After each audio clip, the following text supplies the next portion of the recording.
Hello and welcome to my practical on making sense of the eye. Today we are going to dissect a pig's eye in order to get a closer look at the main structures. The equipment you will need to carry out this experiment are a dissecting tray to keep all the parts together, a sharp scalpel to cut through the eye tissue, a pair of sharp tweezers, paper towels to clean up any mess, and finally a pair of latex gloves to stop your hands from getting messy.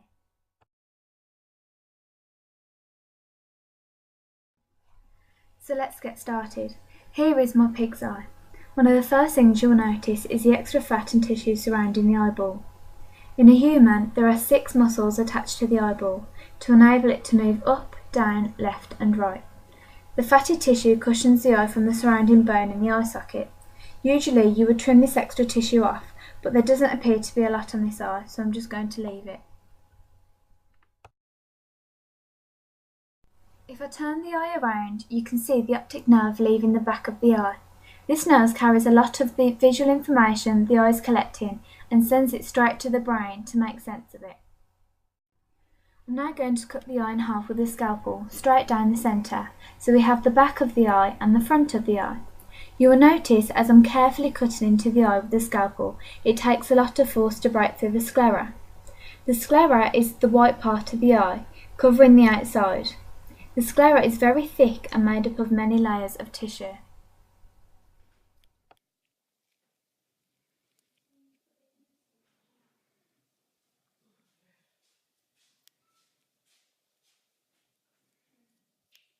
The clear jelly that is oozing out there is called the vitreous humour and is made up of protein and water. This liquid helps keep the shape of the eye and is clear to let the light through it.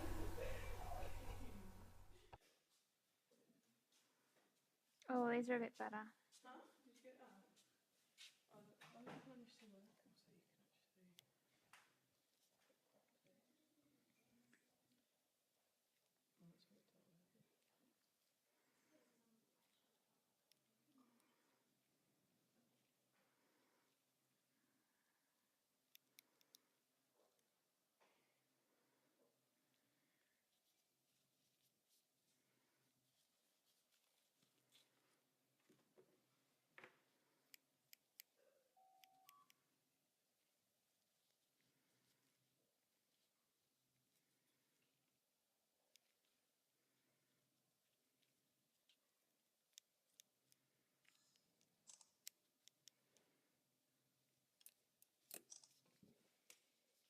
I have now cut the eye completely in half.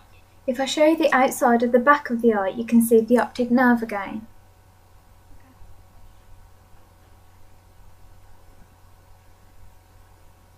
When you open the inside of the back of the eye, you can see the retina, which is the black lining on the back of the eye that absorbs all of the light entering the eye.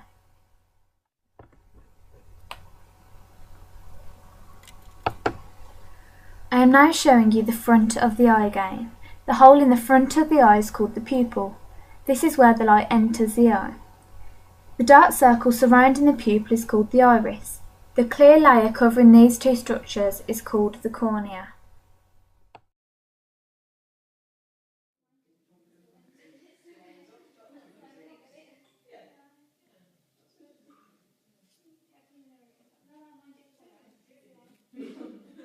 The camera hasn't decided to focus here, but what I'm doing is pulling the remaining vitreous humour from the inside of the eye.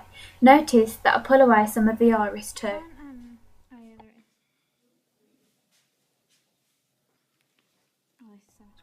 I am now gently pulling a structure called the lens from the front of the eye. The lens focuses the light entering your eye.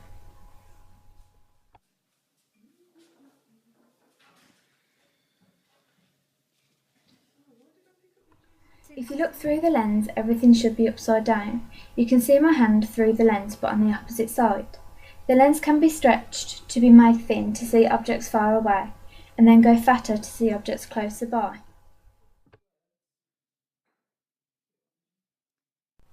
The lens is like an onion. It is made up of many layers that grow each year. These layers are made up of protein. Picking up the front of the eye again, you can see the iris, which is a coloured part around the pupil. I'm trying to gently peel the iris away from the front of the eye. The iris is made up of muscle which contracts two ways to allow less or more light in. If someone shone a torch close to your eye, your pupil would suddenly get really small. That is because the iris muscles are decreasing the size of the pupil to let less light into the eye, so it doesn't get damaged. You can probably see the pattern of muscles around the iris. There are tiny lines spreading out from the pupil. What I think of to describe this is the black part of a mushroom. Going back to the front of the eye, an interesting thing to know is that the sclera and the cornea are made out of the same tissue. The difference between the two is that the tissue fibres on the sclera are laid out randomly, so they create an opaque tissue that light cannot get through. And in the cornea, the fibres are laid out in one direction, so light is able to enter the eye through these gaps. If you poke the scalpel through the cornea, you can hear the crunch. This is because the cornea is very thick and protects the front of the eye. This part of the dissection is recorded on my camera and so is very poor quality. You can see the black film called the retina at the back of the eye. This is full of light-sensitive receptor cells that detect the light signal entering the eye. All of the cells send their message to one point at the back of the eye, to the optic nerve.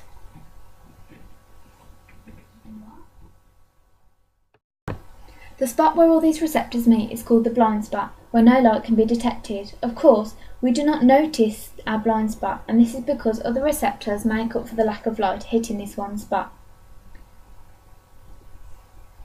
To scrape the retina off, there is an iridescent blue surface called the tapetum. This reflects light back to the retina, but humans do not have this.